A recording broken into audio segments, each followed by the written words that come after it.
সকাল 11টা, চারপাশে কাঠফাটা রোদ্দুর আর গরমের দাবদাহ।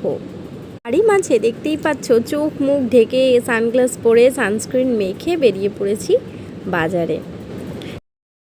সন্ধেবেলা একটা বিয়ে বাড়ি আছে, তার গিফট এখনও কেনা হয়নি।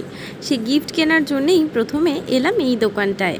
দেখো এখানে রিজনেবল প্রাইসে গিফট আইটেমের জন্য কত জিনিস আছে। এই যে পলা বাঁধানোগুলো দেখতে পাচ্ছ, এগুলোতে আছে পেপার গোল্ড। এগুলো এই 1500-1600 এরকম রেঞ্জ থেকে আরম্ভ।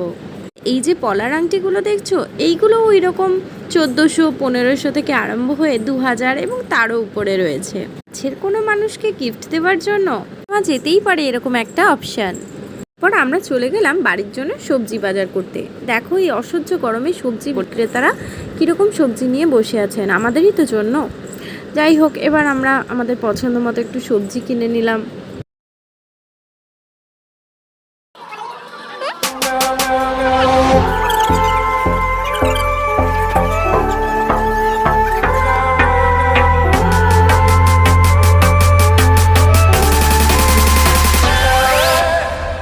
চললাম বাড়ির জন্য একটা মাটির কলসি কিনতে, যার উপরে ঢাকনা দেওয়া থাকবে আর থাকবে একটা কল, মানে একটা ট্যাপ দেওয়া থাকবে। সে খুঁজে খুঁজে দোকান পেলাম এবং সেখানে গেলাম, কিন্তু দোকানটাতে অনেক জিনিস থাকলেও মাটির কলসি ঠিক আমার পছন্দ হলো না, কারণ ওইটাকে একটু লিকেজ ছিল। তাই আমরা চলে গেলাম আরও একটি অন্য দোকানে খোঁজ করার জন্য।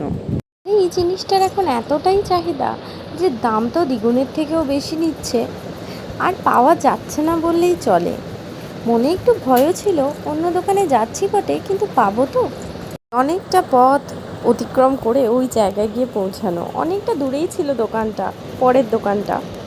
কিন্তু আর ভয় পেতে হয়নি, কারণ দোকানে জিনিসটা অ্যাভেলেবেল ছিল আর আমরা তার মধ্যে থেকে বেছে একটা নিলাম। আমার আজকের ভিডিও, আর নতুন ভিডিও দেখতে চাইলে অবশ্যই চোখ রাখতে হবে এই